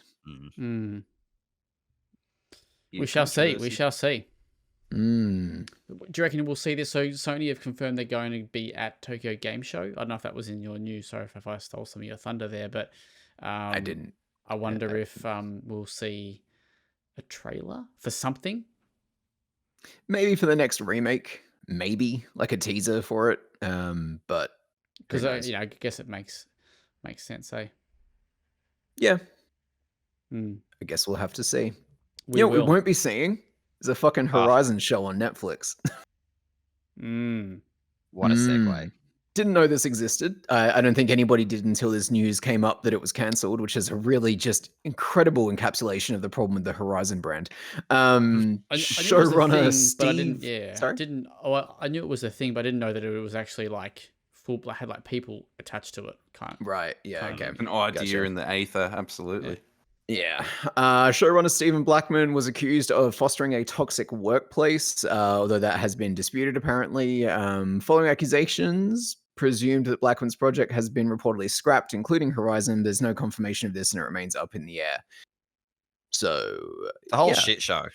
Shit show of a story, but I mean, I don't care. Yeah. Largely. Someone's playing these games. So I also feel like Sony has quite a bit of stock in it. If they're weirdly, like they see it as an IP that can do more than it currently is. I think, like with the Lego game coming out, particularly it coming out on Switch, like I think that's a fucking massive deal for Sony to be giving out one of its first party titles like that. So that and wanting to break out into like an adaptation on Netflix, clearly they see something that collectively we don't, but I don't know. It definitely seems it's their new big boy. Like it's their new golden franchise kind of thing. Yeah, it's weird. Maybe one of the projects along the line will eventually resonate with one of us, but in its current state, not so much. I was going to say it didn't keep the PSVR 2 alive. I mean, what could? Fucking $1,000 hunk. Yeah. Cheap hunk. Well, sexy. Depends on your perspective, I suppose. No fun transition. Pedestrian Group fucking went up in flames yesterday at the time of recording. We've lost 40 jobs across Australia's media landscape, with Kotaku Australia, Vice, Gizmodo, Lifehacker all closed, just unceremoniously gone. By all accounts, these people can't even get back into the back end, so there's going to be no goodbye posts. These sites just exist as they are until they've disappeared. This is because CEO Matt Rowley has bailed from the company, causing its Pedestrian Group's owner, Channel 9, to sort of do these massive cost cutting and restructures. Shit's cooked. It's a very, very, very sad day for the Australian games media, or even just Australian media, like journalism, stuff like that, or tech media, if you want to call it that. Because there's very, very few like paid employment places going around. Like, you probably count on one hand really the people that are employed or that are paid, for certainly games from anyway. Australian sources. Games, yeah. Tech, there'd be places for tech like Choice and those sorts of places, but the interesting thing with this though is they're licensed sites, so they're not defending it, but these are just, I think they just cut the licenses, which in theory then has then cut the website. So bummer. Australia's games media landscape is just not healthy. Hasn't been healthy for a long time, but it is getting increasingly desperate. It's not great out there. And it'll be interesting to see what the flow-on effects of stuff like this is. Like, how does that impact PR? How does that impact like that sort of stuff? So like, Also, how does it impact us? Mm-hmm. I'm not trying to sound entitled or anything like that, but Oh, but you're right. Like there's a handful of independent sites still sort of like churning away, trying to do what we do, and then you've got Games Hub and Press Start. I mean, I know DeSoto has like their Australian team as well, which is like a pretty big team. But again, they are primarily a sort of US support team, from what I can tell, as opposed to an Australian focused thing. And so local coverage is smaller and smaller. But yeah, it's a bummer because they were. I mean, Kotaku were definitely big advocates for the Australian games. Yeah. Community. They were. So I was having this conversation with someone that they'd also already burnt so many bridges that they could just ask questions. You know, that they could try to actually cover things in a pretty raw state. Whereas, you know, the problem that goes on with sort of like access and PR, and it's a nightmare if you're a website trying to maintain any semblance of sort of like continued relativity through ad revenue. And so well, it's a lot of shit hard things colliding. It's hard to ask the questions you want to ask sometimes. Yeah, it really is. And even if you do ask them, you kind of you'll get nothing. You know, you get very safe answers. You get very rehearsed answers. Yeah, something that Sarah Bond could maybe. Yeah, well, you know, in this wide ecosystem that we call Xbox. That's it. There was other news, very, very quickly, just to throw one last in, but I saw it had partially been included, but it looks like Embracer has shut up Piranha Bytes. So developer of Gothic, Risen, and James's favorite, Elix. Had there been whispers of this a few months ago? Correct, yeah, because the website had basically shut down, and there was like a landing page, but I think it's came out today that it is actually a thing, which will be interesting to see what happens with the Gothic remake. I was going to say, were they working on the Gothic remake, or Yeah. By all accounts, I was expecting that we would have seen a release of it within the next 12 months. Shit, that sucks. Gothic deserves a remake. That thing was a mess and ahead of its time in some interesting ways. Very interesting. Yeah, I mean, like, look, Piranha Bytes haven't really loved their work, but I don't like people losing their jobs. Yeah, so. Yeah, this is like, I don't want to. This is not a mean. Don't want this to be a mean comment, right? But I'm surprised they survived as long as they did. Yes. Well, I think there's a market. Someone for was enjoying their games. Yeah, but like, I know it's a real quality taste. 3 Risens, like. I didn't mind the first one, but yeah, that's it. Hey, 2 Elixes. Those games were cooked. The Risen games were fucking wild. Yeah, Elixes as well. Right? Yeah. Anyway. That's it. Anyway. Yeah. Rip indeed. All right, off topics. Let's go around the room. What have we been watching? I've got a few things to share, but Nathan, I'm keen to hear from you. Okay. So 2 films, quickly. First one, I've mentioned it a few times before, but I've given it a rewatch because I haven't watched it in almost 10 years. The Lobster by Yorgos Lanthimos, the Greek fella. Oh, I almost watched that this week, just gone. Yeah, so this is the fella that's done Poor Things and Killing of a Sacred Deer and the upcoming Kinds of Kindness. Really bleak, dystopic, romantic comedy. Interesting genre for this one. So The Lobster, very quickly, is in this dystopic world, due to declining birth rates and stuff like that, it's implied, basically the government's mandate that all people should be coupled, whether it's homosexual, heterosexual, all should be coupled. If you're single, you're arrested, you're sent to a concentration camp where you're told that everything being single is a danger to yourself, it's a danger to society, it's not good. You've got 45 days to get back into a relationship, an authentic, actual, proper coupling. Otherwise, we'll take you out back, kill you, turn you into an animal, and set you wild in the woods. So just an insane premise. And Colin Farrell plays the lead, David, who's if you've ever watched any of Lanthimos's films, everyone speaks like they got Asperger's. So the dialogue's like kind of really off kilter, which makes the black comedy so much more exciting.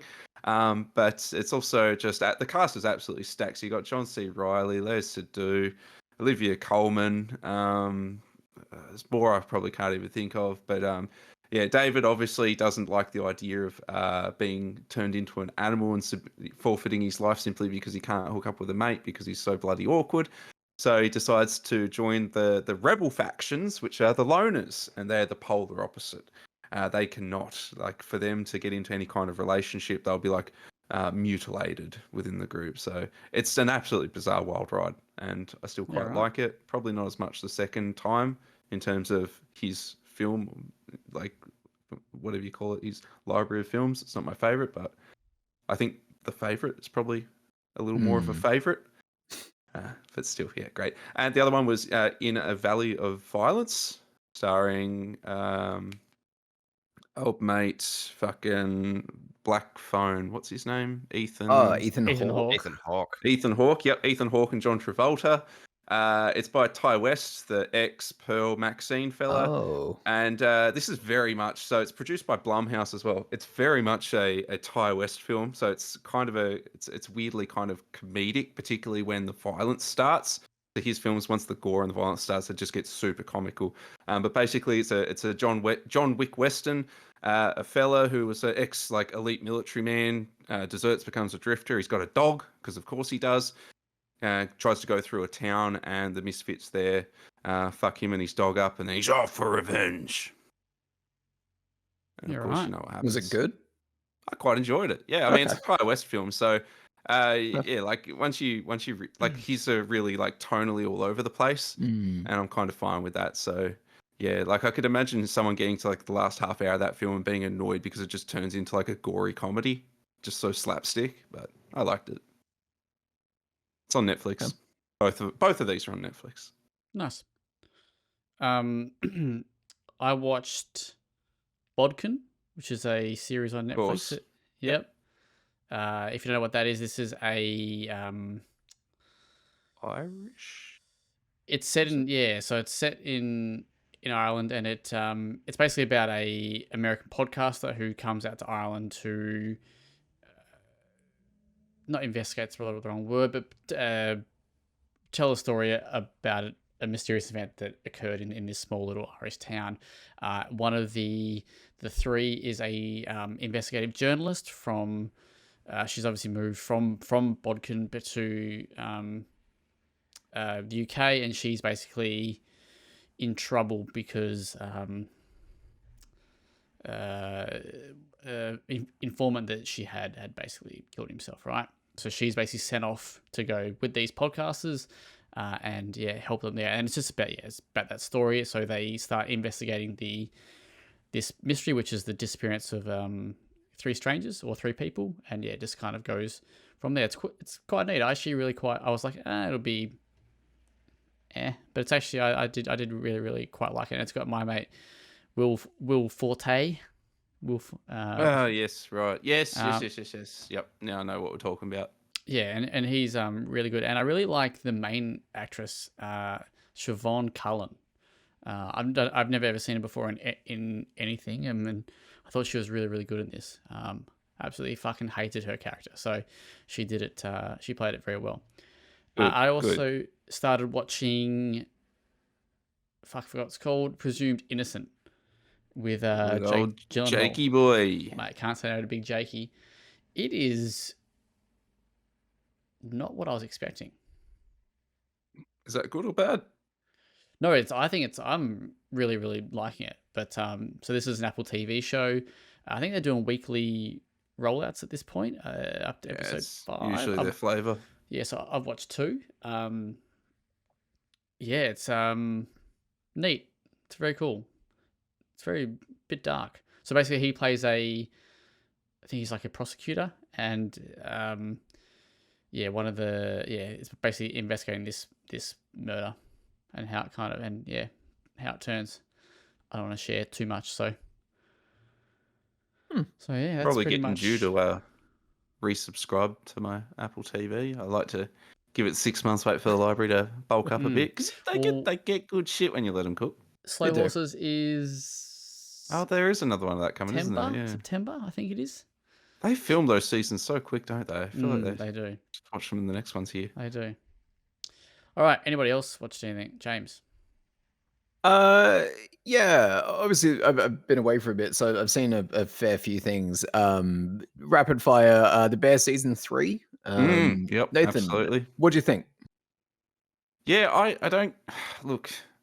I've got one criticism because I've been hearing a lot of smack. My one criticism is I want to see the main relationship between Carmi and Claire like actually fucking do something. They just talked around it for the entire season. Everything else I'm fine with. I was just glad to see more of it. I delighted. Completely agree. I think it earned a little navel gazing, a little lackadaisical fucking nothing season. I had a great time. I think it says a lot of cool things about work and labor and all that good shit. Like it's still outstanding. It's the Bear. I'm happy that we had more of the Bear. So I enjoyed that. I watched Clash of the Titans. A little bit of popcorn movie for you. A little bit of a popcorn movie day. Yeah, exactly. Not good. Didn't enjoy it, but also enjoyed it. So it's one of those kind of things. Good on you, James. Still going on Gundam Zeta, which is continuing to like escalate in quality as it gets deeper in. Whereas I thought like when did Zeta come out? 80s, I want to say. It was like after it's the second season basically. The earliest I watched was Wing, and that was like 90s, I think.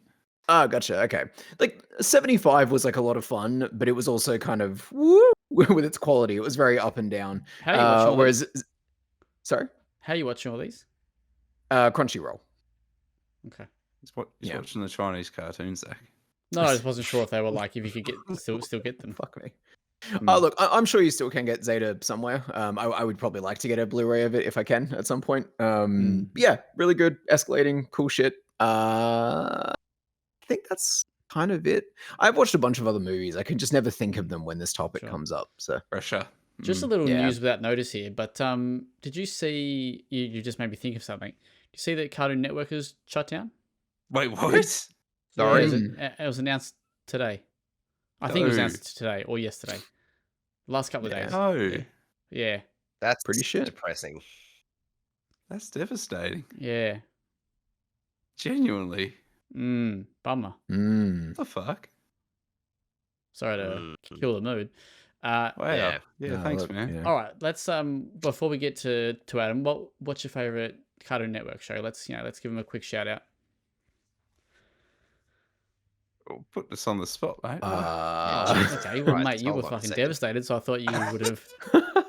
I'm thinking Adult Swim. Like I'm thinking sub-label Adult Swim was my shit. Sorry. Of course, like we all had some adult shit stuff we like. I'll go Johnny Bravo. Good old Johnny Bravo. That's the one I can think of off the top of my head. Adventure Time, I guess. Great show. Okay. Samurai Jack. Fuck, that's Samurai Jack. Yeah, Samurai Jack. I was tempted. Oh, fuck yeah, Samurai Jack was really good. Yeah. Did they do?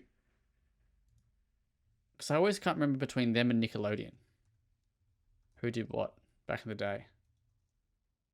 Like your Rocco's Mod Life, shit like that. Was that Cartoon? Rocco's was Nickelodeon. Rocco's.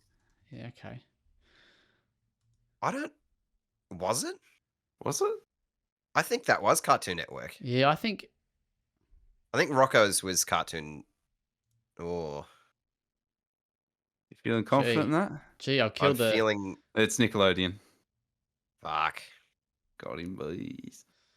But like your Real Monsters and shit like that. Yeah, I get a bit confused between the two, to be honest. Anyway, Adam, what was your favorite?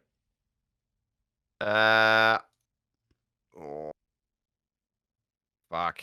Was Recess? No, I don't think that was Cartoon Network. Codename Kid Next Door. That was pretty cool. Yeah.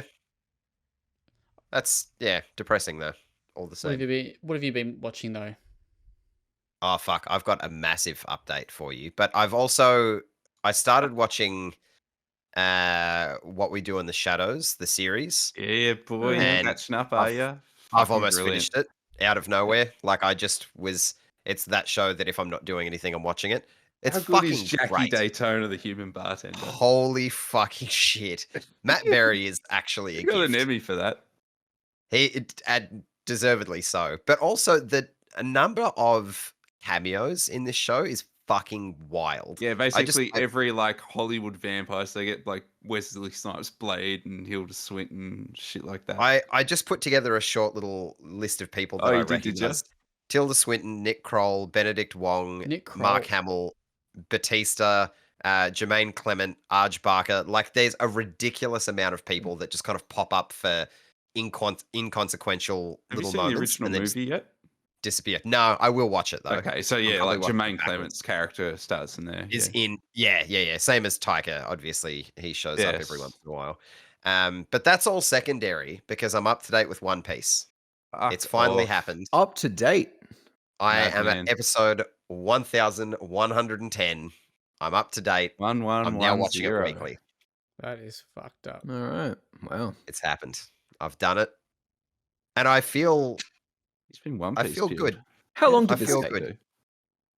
It took him like less than a year. He's a fucking sicko. Almost a year. Almost a year. All right. He's left me behind. I'm still on 850. I swear, like I stopped there, and he's just done all those episodes in that period. So if I want to do an equivalent Gundam catch up, I'm gonna have to really gun it. You will have to like fucking pedal to the metal this shit. Okay, you really will. Good to know. But yeah, I'm still weirdly enough 1100 episodes in, absolutely fucking loving the series, and I feel like it gets better and better, which is wild to think. It does. Absolutely crazy. Nerds. James. Yeah.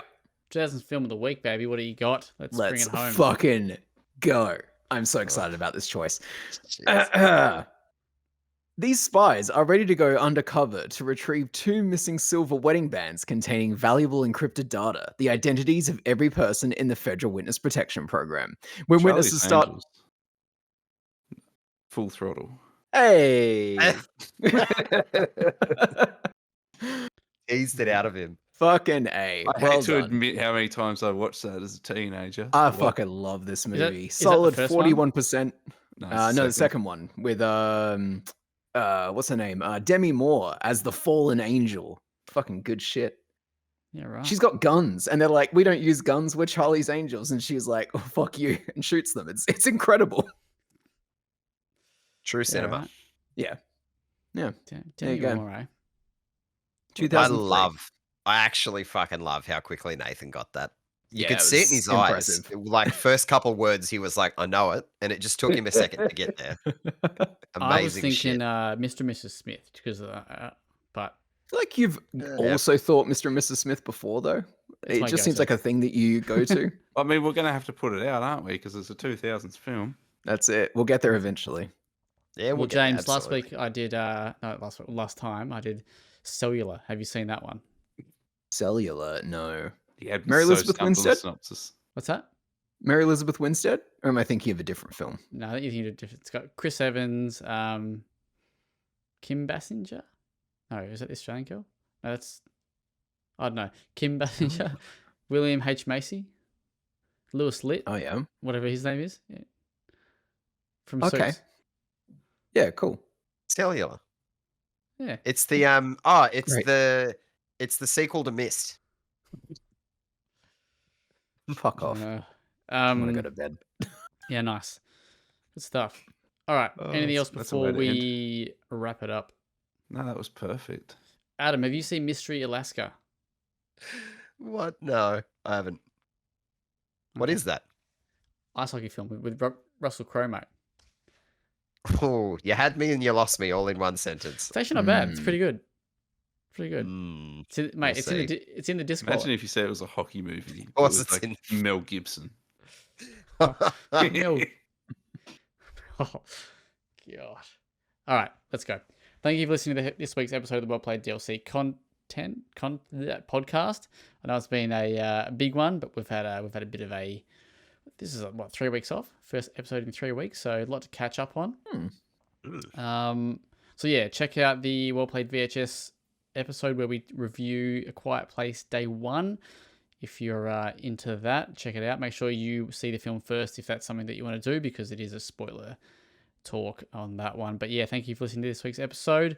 You can check out the content on www.well-played.com.au. Some big, exciting eps coming up because there's content starting to churn. The cogs are turning. So we've got some stuff to talk about. We have got some stuff to talk about. So yeah, check it out. So fucking like and subscribe and shit. All that stuff. All that. What do you leave a review? 5 stars. Kick Adam in the bells. Make sure you ding the bell for. Why do you ding the bell again? Notifications. Pushes notifications. That's it. All right. Enjoy. Peace out. Great. See you next week. Bye.